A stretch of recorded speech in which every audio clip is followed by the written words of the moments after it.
जय श्री कृष्णा दोस्तों।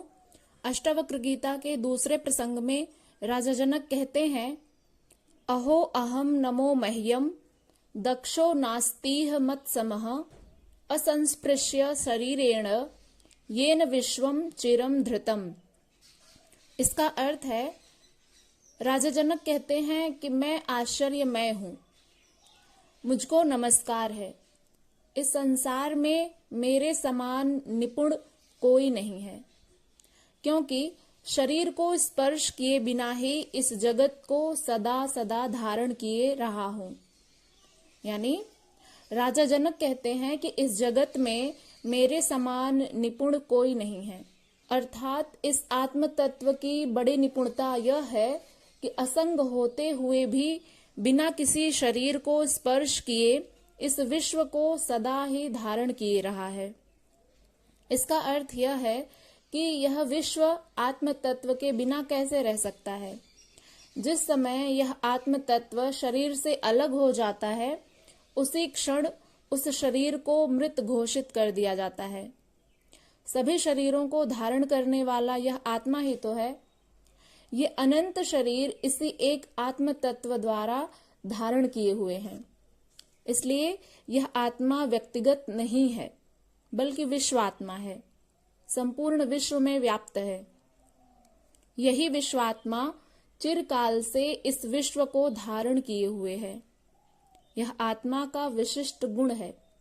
वह स्वयं कर्ता नहीं होते हुए भी इसके गुणों से स्वाभाविक क्रिया अपने आप हो रही है। अभी हमने जाना था कि आत्मा कर्ता नहीं है, वो कुछ भी नहीं करती है, लेकिन इसके गुणों से स्वाभाविक क्रिया अपने आप हो रही है। जैसे चुंबक लोहे को प्रयत्न करके नहीं खींचता।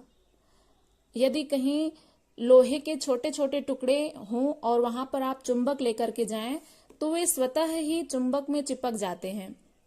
तो ठीक इसी प्रकार से जैसे चुंबक लोहे को प्रयत्न करके नहीं खींचता है, विद्युत अपनी इच्छा से प्रकाश नहीं फैलाती, सूर्य अपनी इच्छा से गर्मी व प्रकाश नहीं देता, गुरुत्वाकर्षण किसी के आदेश से पदार्थों से नहीं खींचता, और जैसे बादल और वर्षा किसी के आदेश की प्रतीक्षा करके पानी नहीं बरसाते, जिस प्रकार से अग्नि किसी के आदेश से नहीं जलाती, ये सब उनके स्वाभाविक गुणधर्म हैं, जिनसे यह सब क्रियाएं अपने आप होती हैं। जैसे सूर्य का गुणधर्म है कि प्रकाश करना, किसी के प्रभाव में आकर के या फिर किसी के बलपूर्वक कहने पर या फिर किसी का आदेश का पालन करके वह प्रकाशित नहीं करता है इस जगत को, बल्कि यह स्वयं उसका गुणधर्म है, जो कि वह स्वतः ही प्रकाशित है और संपूर्ण जगत में प्रकाश फैला रहा है। तो ये सब उनके स्वाभाविक गुणधर्म हैं, जिनसे ये सब क्रियाएं अपने आप होती हैं। ऐसे ही यह आत्म तत्व संसार को धारण किए हुए है, उसकी मर्जी से नहीं, बल्कि अपने स्वाभाविक गुणों के आधार पर। यह कितना बड़ा वैज्ञानिक सत्य है जो राजा जनक ने प्रकट किया। जो व्यक्ति सभी कार्य ईश्वर की इच्छा द्वारा किया हुआ मानते हैं कि वही करता है, परमात्मा ही एकमात्र करता है, उन्हें इससे बड़ी निराशा होगी, क्योंकि यह आत्मा इस संसार को बिना उसकी मर्जी के ही धारण किए हुए है। संसार के आदेश का पालन नहीं करती है, बल्कि स्वयं से ही उसके ये स्वाभाविक गुण धर्म है, आत्मा के स्वाभाविक गुण धर्म है, जिससे वह इस संसार को धारण किए हुए है। इसलिए जो व्यक्ति सभी कार्य ईश्वर की इच्छा द्वारा किया हुआ मानते हैं कि सब कुछ ईश्वर की इच्छा से ही हो रहा है, वही करता है, उन्हें इससे बड़ी निराशा होगी। क्यों होगी? क्योंकि जो आत्मा है, आत्मा के गुण धर्म है कि वह संसार को धारण किए हुए है, और इस सूर्य में जो प्रकाश है वह स्वतः ही प्रकाशित हो रहा है। और जो लोग यह मानते हैं कि ईश्वर करता है, वही उन्हीं की इच्छा से सब कुछ हो रहा है, तो उन्हें इससे बड़ी निराशा होगी कि ऐसा क्यों है कि वो आत्मा से यह सब सृष्टि आधारित है, आत्मा से ही यह संसार टिका हुआ है, क्योंकि वह आत्मा अपने स्वाभाविक गुण धर्मों से इस समस्त जगत में व्याप्त है। आगे वे कहते हैं, अहो अहम नमो मह्यम यस्य मे नास्ति किंचन अथवा यस्य मे सर्वम यद्वांग मनस गोचरम। अर्थात मैं आश्चर्यमय हूँ, मुझको नमस्कार है, मेरा कुछ भी नहीं है अथवा मेरा सब कुछ है। यस्य मे नास्ति किंचन, मेरा कुछ भी नहीं है अथवा मेरा सब कुछ है। अथवा यस्य मे सर्वम यद्वांग मनस गोचरम। यद्वांग मनस गोचरम, मनस अर्थात मन, अगोचरम अर्थात वाणी का विषय है। राजा जनक कहते हैं आत्मा के बारे में बताते हुए कि मैं आत्मरूप हूं, अतः मेरा कुछ भी नहीं है। मेरा वही होता है जहां किसी को अधिकृत कर रखा हो, किसी पर अपना अधिकार जमा रखा हो। जिस पर हमारा अधिकार होता है हम उसी को अपना मानते हैं, और ऐसा भी लोग कहते हैं कि जो हमारे अपने हैं हमारा उन पर अधिकार है। तो यहाँ पर राजा जनक कहते हैं कि आत्मा के विषय में बता रहे हैं, वे कहते हैं कि मैं आत्म रूप हूं, अतः मेरा कुछ भी नहीं है। मेरा वही होता है जहां किसी को अधिकृत कर रखा हो, किसी पर अपना अधिकार जमा रखा हो।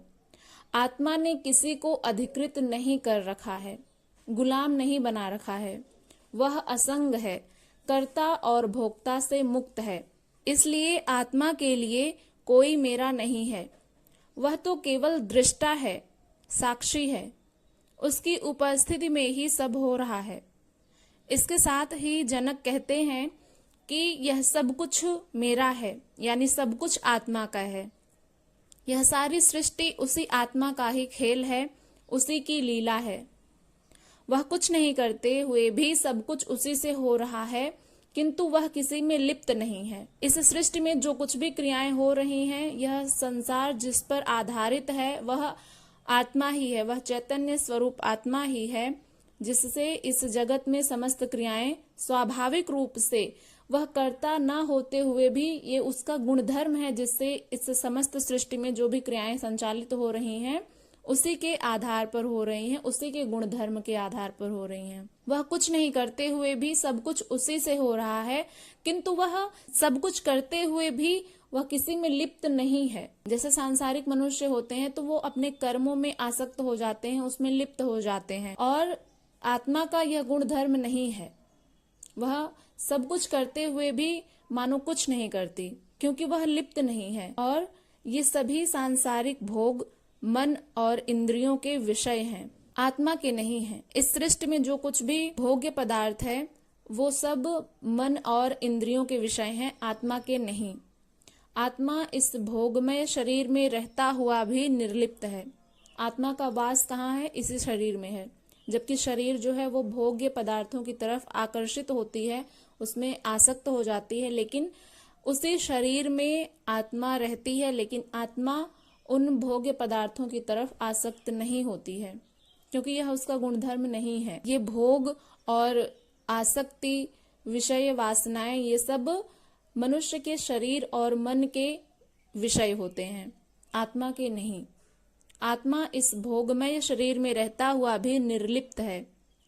ऐसी महान आत्मा को नमस्कार है। ये वीडियो यदि आपको पसंद आई हो तो इसे लाइक करिएगा। चैनल पर यदि पहली बार आए हैं तो इसे सब्सक्राइब करके बेल आइकन को प्रेस कर लीजिएगा, ताकि आने वाली हर वीडियो की नोटिफिकेशन सबसे पहले आप तक पहुंचे।